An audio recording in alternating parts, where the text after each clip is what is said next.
श्याम गोकुल में फिर से तू आजा, श्याम गोकुल में फिर से तू आजा, आज होली है रंग बरसा जा। श्याम गोकुल में फिर से तू आजा, आज होली है रंग बरसा जा। रास गोपियन के साथ रचा जा, धुन मुरली का फिर से सुना जा, धुन मुरली का फिर से सुना जा, धुन मुरली का फिर से सुना जा। अब चलेगा न कोई बहाना, अब चलेगा न कोई बहाना, आस में बैठी राधा तू आजा। श्याम गोकुल में फिर से तू आजा, आज होली है रंग बरसा जा।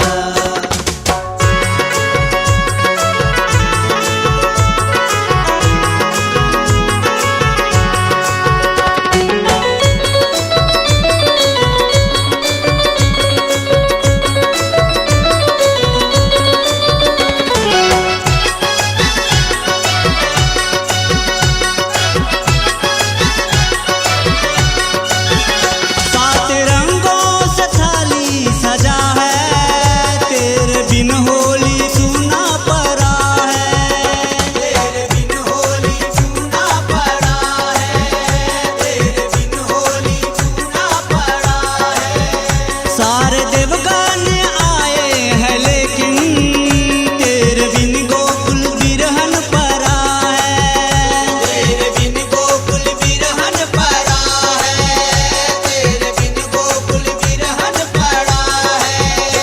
अब करना तू कोई बहाना, अब करना तू कोई बहाना, आस में बैठी राधा तू आजा।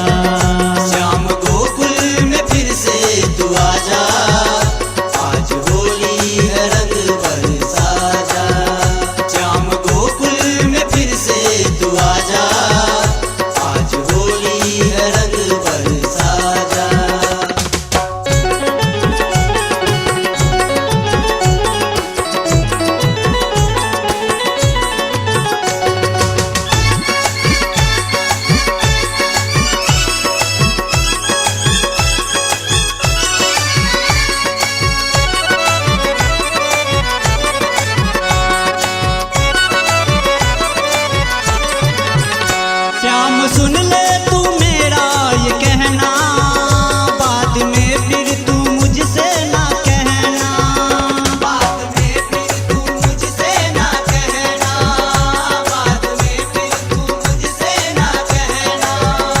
आज राधा रोई कल तू रोएगा, बाद में आना महंगा पड़ेगा, बाद में आना महंगा पड़ेगा,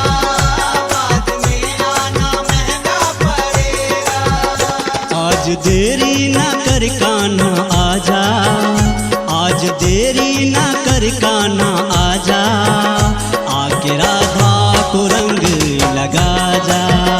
श्याम गोकुल में फिर से तू आजा, आज होली है रंग बरसा जा।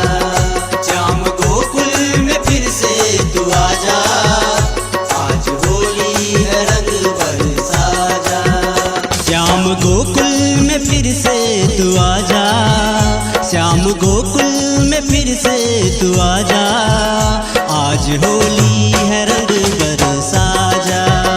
श्याम गोकुल में फिर से तू आजा, आज होली है रंग बरसा जा। रास गोपियन के साथ रचा जा, धुन मुरली का फिर से सुना जा,